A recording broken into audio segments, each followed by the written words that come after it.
أعوذ بالله من الشيطان الرجيم. بسم الله الرحمن الرحيم. إذا زلزلت الأرض زلزالها وأخرجت الأرض أثقالها وقال الإنسان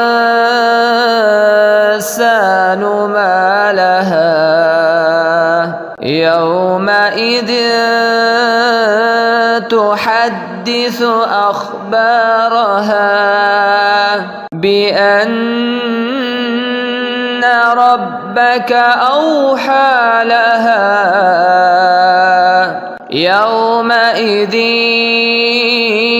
يصدر الناس أشتاتا ليروا أعمالهم فمن يعمل مثقال ذرة خيرا يره ومن يعمل مثقال ذرة شرا يره.